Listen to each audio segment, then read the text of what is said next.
Yo, what's up guys, I'm Yanick from the Producer School, and in this video I'm going to show you how to make peak time or driving techno.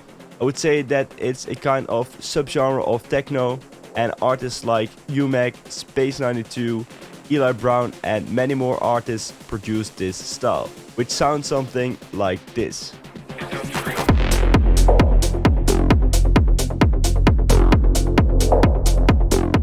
Now you know how this style of techno sounds, and let's make some music.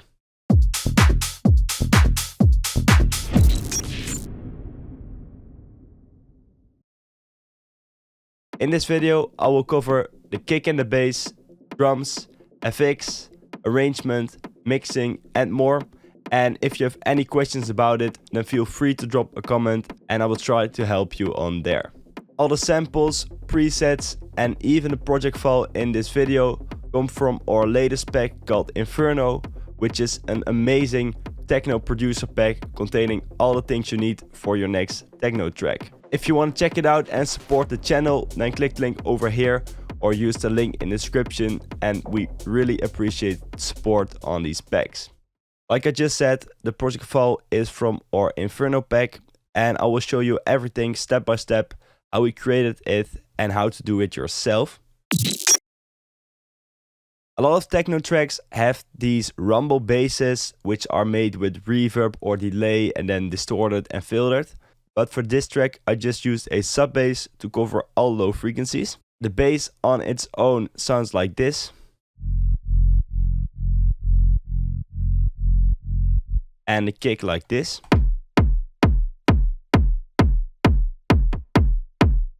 So let's first start with the kick. There is a main kick, which is this one. And then I also added a really short top kick to give it some extra punch.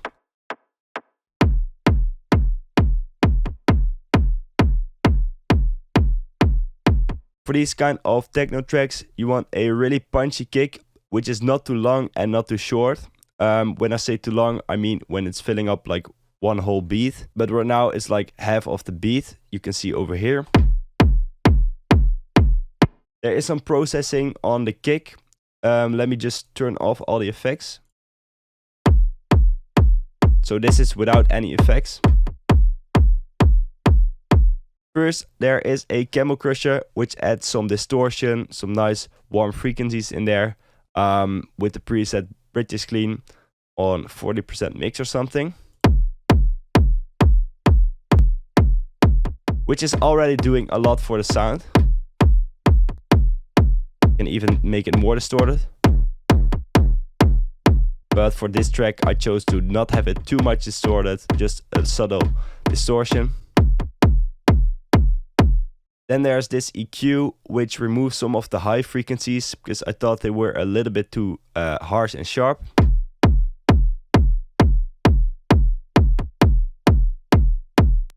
The top kick, which I will show you next, brings back some of the high frequencies again. There's a reverb on the kick and you probably think, what is this guy doing?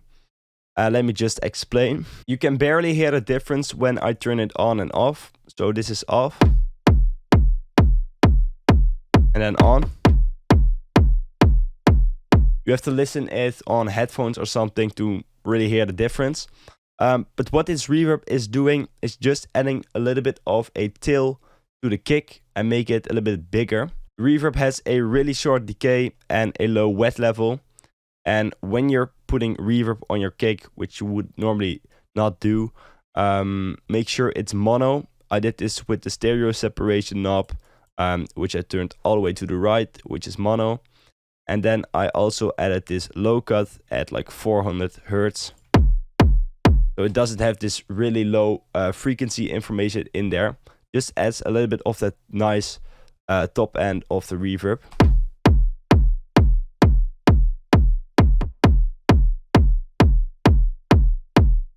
This thing with the reverb on the kick is a trick that I learned from Reinier Zonneveld. He mentioned in an interview somewhere that he likes to put a really short reverb on the kick. So I thought, let's also try this trick, and it worked out pretty well for this track. Then there's another EQ which boosts a little bit of the high mid and the low mids.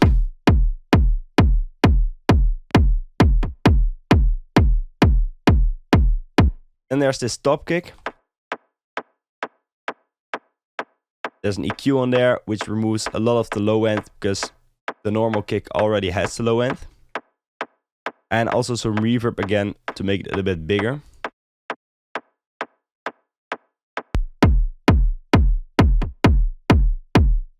Moving on to the bass, which sounds together with the kick like this. It's a really low sub bass. It's a preset from the pack, but you can do this like with any saw or sine wave.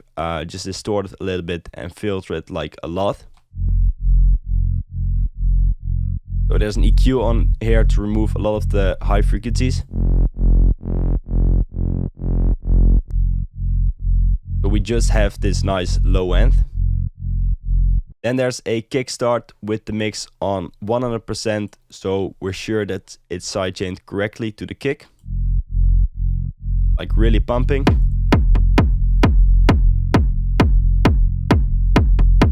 That's it for the kick and the bass. Now let's move on to the synths. For the synths, I have this arpeggio, a stab, an acid sound,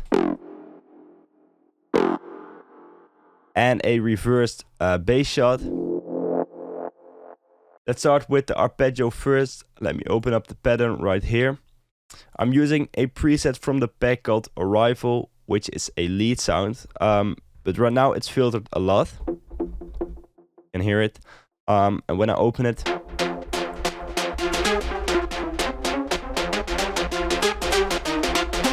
let me quickly turn off the effects on it.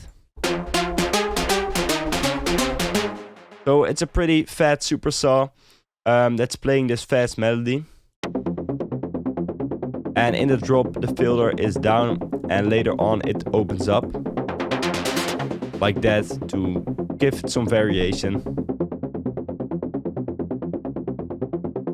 Let me turn the effects back on. There's a EQ, which removes almost everything of the low frequencies. Another EQ, which is I think used for a filter later on in the track. And a kickstart, nothing special, just sidechaining.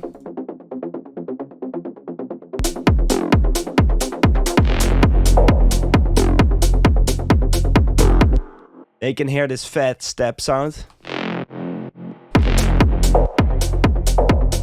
which does a lot for the impact of the drop. These kind of steps are used a lot by the artist named Space92, which this track was also inspired by. And it's a bass called Kronos, which is a remake from a high-low track. Without any effects, it sounds like this.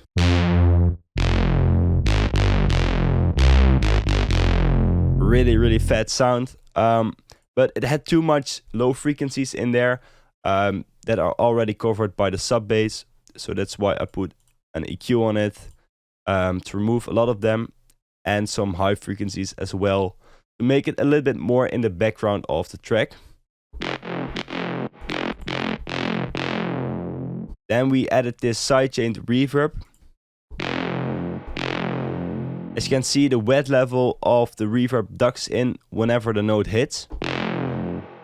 And when it stops, it goes back up. This helps creating a proper mix, so you don't have the frequencies of the reverb clashing when the sound is playing, but it hits after it.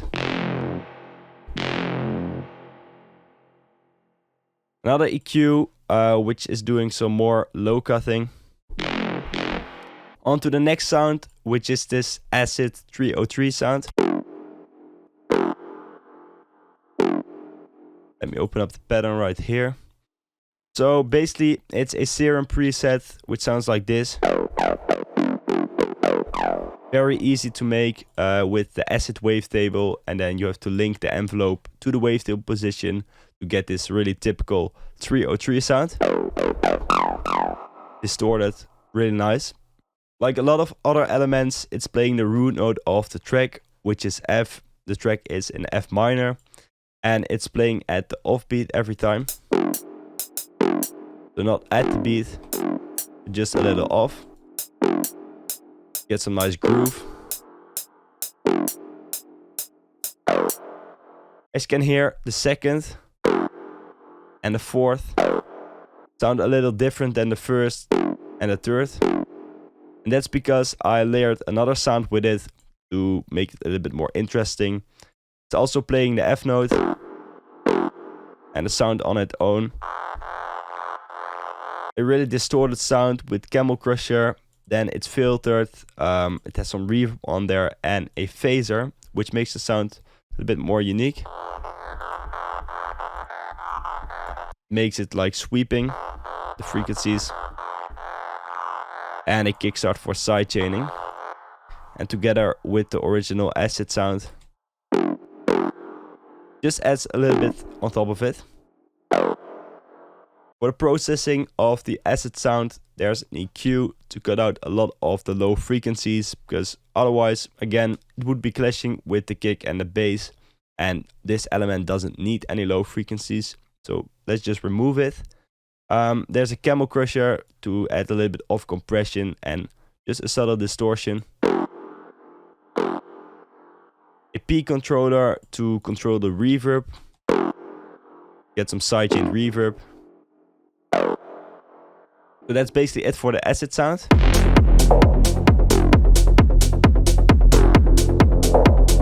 Then there's this reverse bass shot over here. The original bass sound sounded like this. We chose to reverse it to make it a little bit more interesting. Again, a lot of the low frequencies are removed. There's delay going on. Just simple 1/4 delay. And a reverb to give it some extra room. The final thing of the synths is the stop melody, which starts a little bit later on in the drop.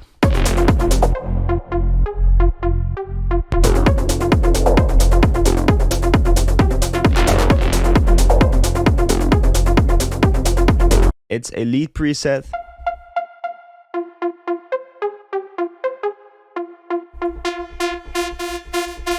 Very detuned sound, but it worked well with the other elements of the track. And a filter, you can open it up. I think there's an automation clip for that as well, which I will show you next. But first the processing of it. There's an EQ. Another EQ to remove some unwanted frequencies. A reverb, which is doing a lot. So let me just check if there's an automation clip for the cutoff. There we have it. So there are two things that are being automated for this lead. The first one is the detuning. It's a macro in Serum, this one. And with it, you can detune the sound even more than it already was. Make it sound really dirty. Works well for techno. And at the end of the bar, the cutoff also opens up.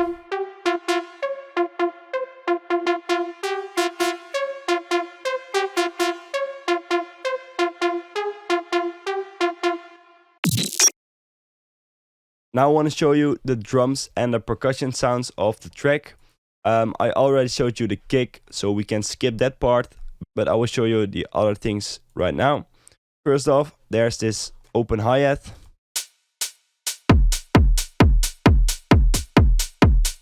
Just at every offbeat. Then there's this sound.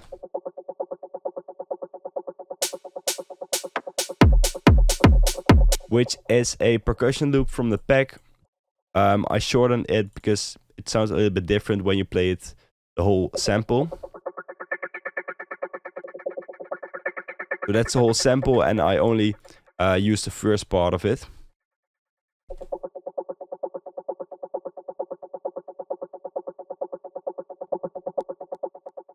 And let me check, there's an EQ on it and a delay, which is not doing a lot. Then there's a closed hi-hat. I made it with MIDI, so I have a little bit more control over the sounds. It are actually two close hi-hats layered together. First one is this one, like really a white noise based, and then the second one, more kind of a shaker.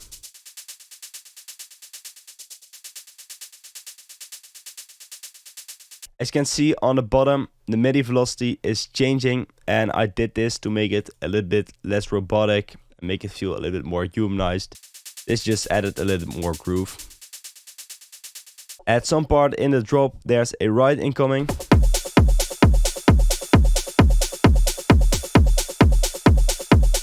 And as you can hear, it's like really pumping. There's sidechain on it right here.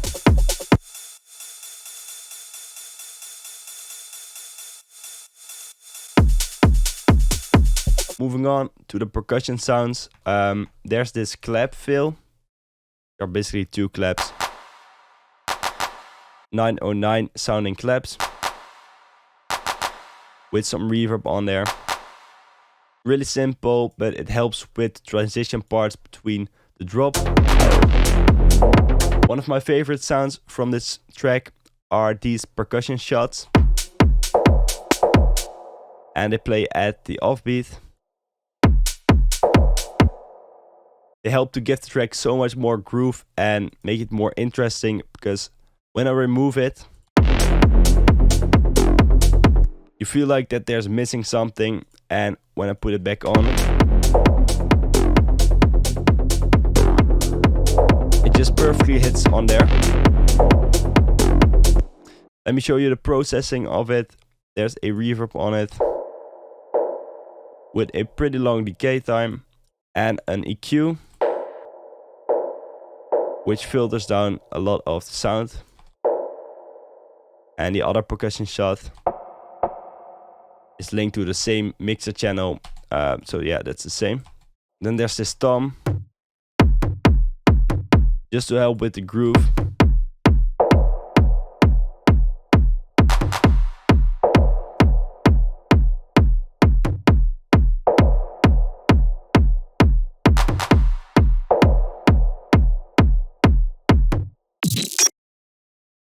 That's already it for the drums. Now let me move on to the effects section over here.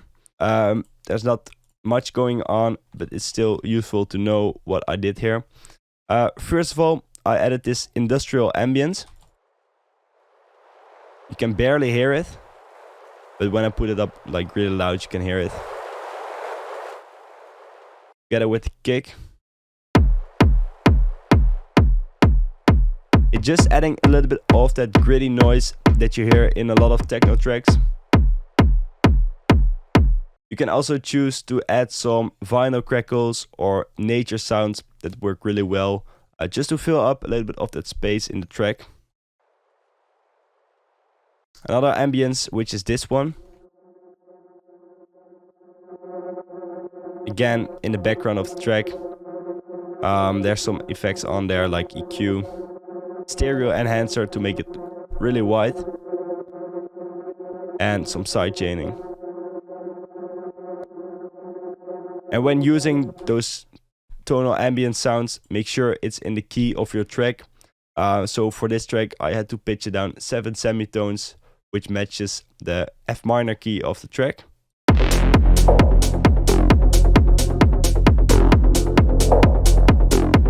There's this snare fill, a downlifter. Not too much to explain really.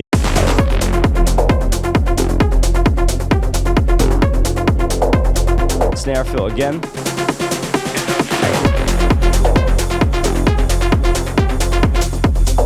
Then in the outro there's this uplifter to help with the transition of the track.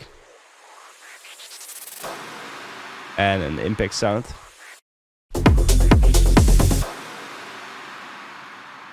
That's already it for the effects.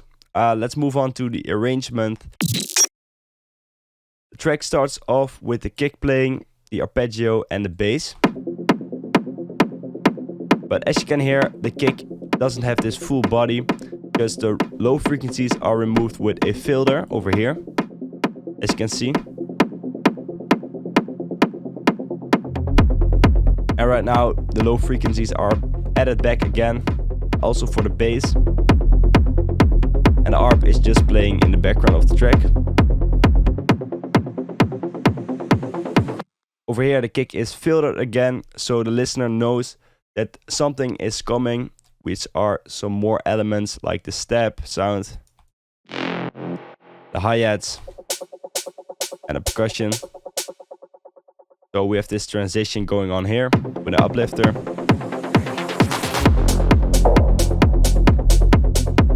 Then it's playing for 8 more bars, and then another element comes in, which is the closed hi-hat loop.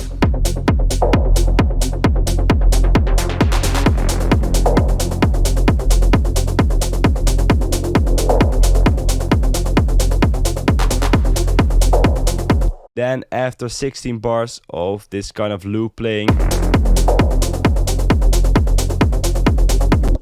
the kick is removed and the build-up is introduced.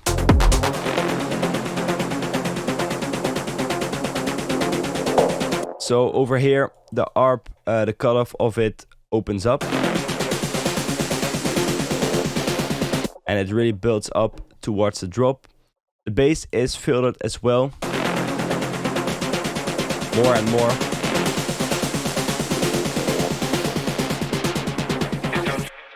And there's also this snare fill going on here.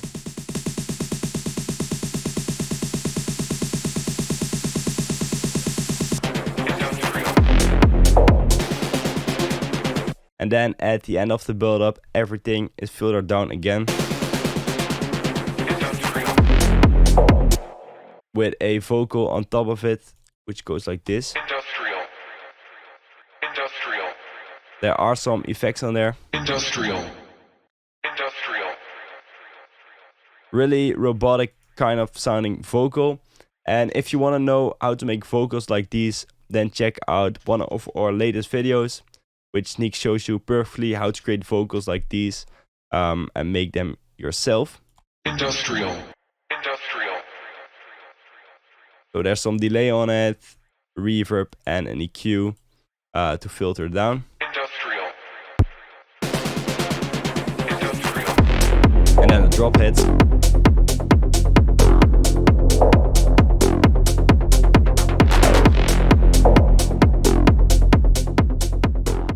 That's it for this peak time or driving techno tutorial.